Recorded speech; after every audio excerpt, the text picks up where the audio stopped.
to give an honest, candid, and revealing look into the private life of one of the world's most successful and controversial celebrities, Michael Jackson.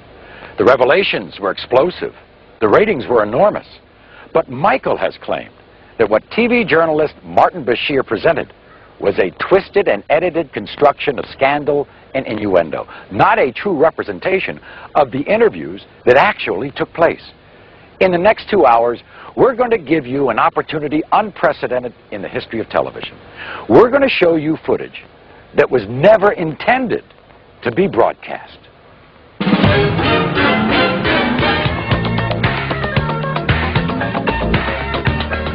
Tonight, the private video from Michael's own cameras. Cameras that shot the Michael Jackson interview. The footage you were never meant to see.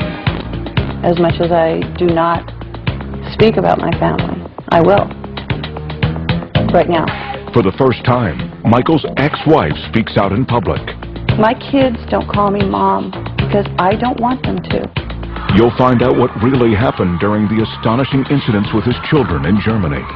And I've seen people that flip their kids up in the air, do somersaults and catch them. To be honest with you, I think wait another 4 or 5 years, the kids will come in front of a camera and they will defend their daddy. You'll hear about Michael's childhood. One of the things I can see this man tried to do, he tried to pin something on me where I was real brutal. You'll find out how Michael really feels about his father. He doesn't know this, but I walk in the room and his presence will be there and I'll faint. You'll hear about Michael's surgery that the other special didn't mention. The whole top of his head caught fire, right in front of my eyes. You'll hear the truth behind Michael's children and their disguises. Michael's very proud of his children. I'm the one who's terrified. You'll go behind the rumors of the Neverland Ranch. Never do it. I would slit my wrist if I were hurt. And find out how those rumors have driven a family from their home. Gavin called me. He was crying on the phone. He went in gas station. The kid in gas station, they start kidding. Oh, you are the kid doing this with Michael. You slept in Michael. They ruined this kid's life. You'll hear from the people closest to Michael. I've heard someone say on the television that no one should be allowed behind those gates at Neverland, especially the children. They don't even know what they're talking about. Plus, a surprise revelation from the man behind the Michael Jackson interviews. There'll be a lot of controversy about this. This is tabloid stuff. Well, you're beyond this. I know. You're a respected Well, All tonight on the Michael Jackson interview. The footage you were never meant to see. Hosted by Maury Povich. With Mr. Bashir's full knowledge, Michael had his own behind-the-scenes camera documenting the major interviews. The quality of the audio and video may be a bit raw at times, but it will enable you to see and hear the interviews as they actually happen, and will allow you, the viewing audience, to draw your own conclusions. And while Michael Jackson has provided this footage to us, he has absolutely no control over the editorial content of this program. But who is Martin Bashir? And how did he get an exclusive interview with one of the most reclusive pop stars the world has ever known? In 1995, this little-known British journalist caused an uproar when his sensational interview with Princess Diana revealed details of her extramarital affair. Since then, he has scored interviews with some of England's most notorious newsmakers, becoming somewhat of a celebrity himself. Martin, quick word for the evening news. His interview with Jackson was, as he put it, a request to show me the real man, but show me everything, make nothing off limits. Michael agreed, and the first interview was scheduled for the summer of 2002. In these photos of one of Bashir's interviews with Jackson, you can see the camera that captured the footage you were never meant to see. It's mounted right there on the light stand. This is the view it was capturing at the last interview. And this is the shot from the very first interview at Neverland. The man adjusting the lens. and now this is on. Okay. So can we have silence in the house? Yeah. Is Jackson's own documentary cameraman. Well, I just wanted to clarify that it was not a secret video, because right now they're saying that we were secretly videotaping him, but that's not the truth. Mr. Bashir saw me, hooking up the camera, and you know, everybody saw the camera out there and we were just rolling it. We usually do documentary on every, you know, things that Mr. Jackson does. Do you think that your success has actually made people turn against you? The bigger the star, the bigger the target. And the more popular I became, the more rumors that were created, none of which were true. I mean, the moment I started breaking the all-time records of the biggest selling albums of all time, they called me weird overnight, strange, wacko. You know, they said I'm a girl, homosexual.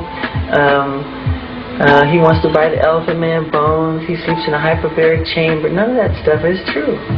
All completely made up. I've seen where you all sleep. A lie. I've seen where you sleep, and it's not a hyperbaric chamber. I sleep in a bed.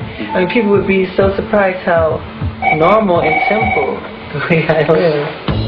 Most people would have a very hard time thinking Michael Jackson's life was normal or simple. Maybe it's that ranch north of Santa Barbara, California, the 3,000 acres he calls Neverland. Neverland is an extraordinary, a breathtaking, a stupendous, an exhilarating, an amazing place. I can't gather together words to describe Neverland. What inspired you to make a home like this?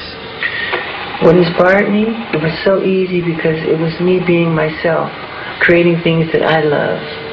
And what I love, kids happen to love, or the child that lives inside the adult happens to love. You know, it is so easy because I'm just putting behind the gates everything I never got to do when I was a kid. Tell me why, is it so? Don't wanna let you go. I never can say goodbye, girl. Do you have regrets about the way your life has been? Somewhat. And what do you regret? I was really little, when I was 11 or 12.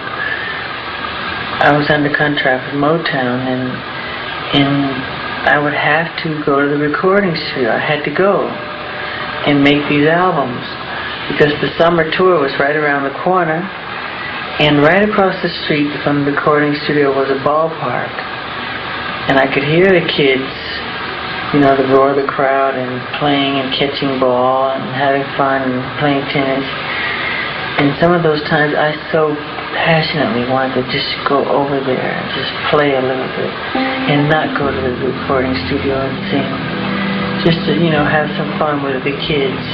And I couldn't.